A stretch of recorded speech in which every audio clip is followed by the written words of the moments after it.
हम बात करेंगे सेंटर फॉर मीडिया मॉनिटरिंग यानी CFMM की तरफ से की गई एक तहकीकाती रिपोर्ट में 35,000 से ज़्यादा BBC कंटेंट की तज्ज़िया की गई है और नतीजा हैरानकुन था। मालूम हुआ है कि इसराइल में हर एक मौत को BBC ने 33 गुना ज़्यादा कवरेज दी है बनस्बत के फ़लस्तीन के गाज़ा में मारे गए लोगों की।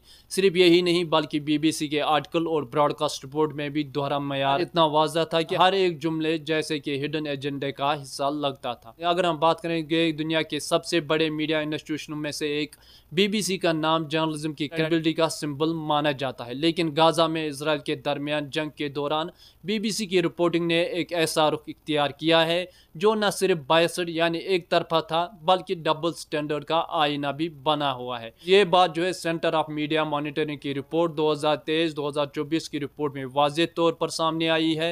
रिपोर्ट के मुताबिक BBC ने गाज़ा के हवाले से जो कवरेज की है उसमें फ़लस्तीनी अवाम की सफरिंग, इसराइल की मिलिट्री एग्रेशन और ह्यूमन राइट्स वायलेशन को या तो इग्नोर किया गया है या फिर उनकी फ्रेमिंग इस तरह से की गई कि वो लेस इम्पॉर्टेंट नज़र आए।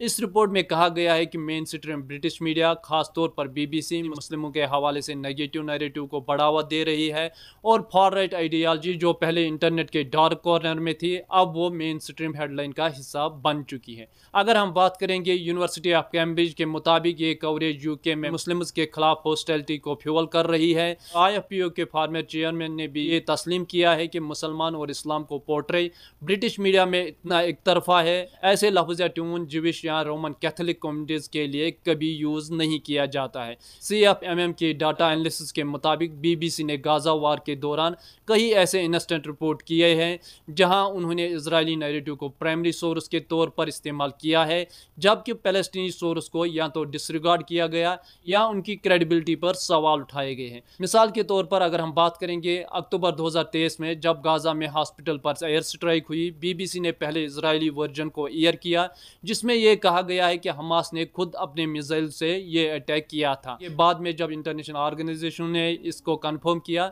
तो ये इजरायली स्ट्राइक की थी, तब तक डैमेज हो चुका था। इस रिपोर्ट में ये भी बताया गया कि BBC ने टर्म्स का इस्तेमाल कुछ इस तरह से किया है जो एक तरफा लगने लगी है, जैसे कि इजरायली सिविलियंस को किल्ड या मर्डर्ड के अल्फाज यूज किए हैं, जबकि फ़लस्तीनी सिविलियंस के खिलाफ डाइड या डेड के अल्फाज आए हैं जो कि सफरिंग की लेवल को सब कॉन्शियस अंडरमाइन करती है। रिपोर्ट ने यह भी हाईलाइट किया है कि एंकर्स और कॉरेस्पॉन्डेंट्स ने फ़लस्तीन की रेजिस्टेंस को टेररिज्म लेबल किया है, जबकि इजरायली ऑपरेशन को सेल्फ डिफेंस या रिटेलिएशन कहा गया है। ये फ्रेमिंग नैरेटिव कंट्रोल का एक वाज़ेह मिसाल है। CFMM के एनालिस्ट के मुताबिक BBC के प्राइम टाइम कवरेज में भी फ़लस्तीनी वॉइस की रिप्रेजेंटेशन सिर्फ 14% थी, जबकि इजरायली ऑफिशियल्स और रिप्रेजेंटेशन को 54% एयर टाइम दिया गया।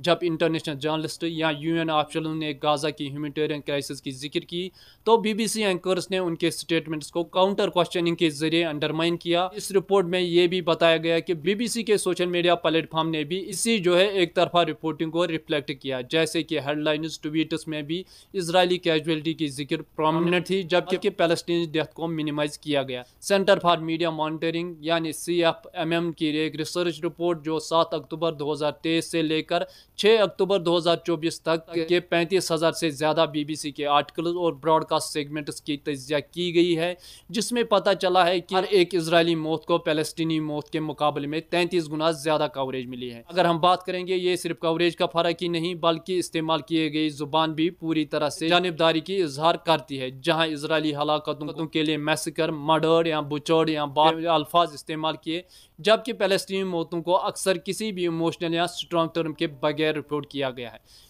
अगर हम बात करेंगे BBC ने 1155 आर्टिकलों में जो है फ़लस्तीनी कैजुअलिटी के साथ हमास एंड हेल्थ मिनिस्ट्री के अल्फाज जोड़े, जैसे कि हर दफ़ा उनको लेगिटिमेसी को चैलेंज करना हो।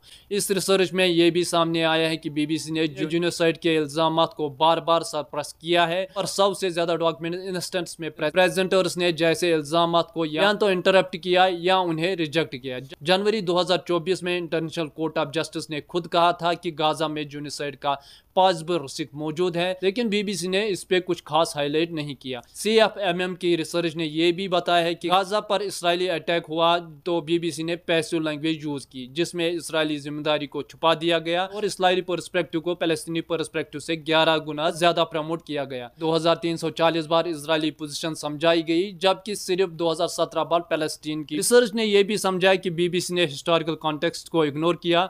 7 अक्टूबर के अटैक को 40% आर्टिकलों में थे, लेकिन इसराइल की पहली ऑक्यूपेशन और ब्लैकेट जैसे टर्म सिर्फ 0.3%, 0.8% और 0.3% आर्टिकल्स में थी। ये इंस्टीट्यूशनल ओमिशन है, यानी जानबूझकर इग्नोर करना।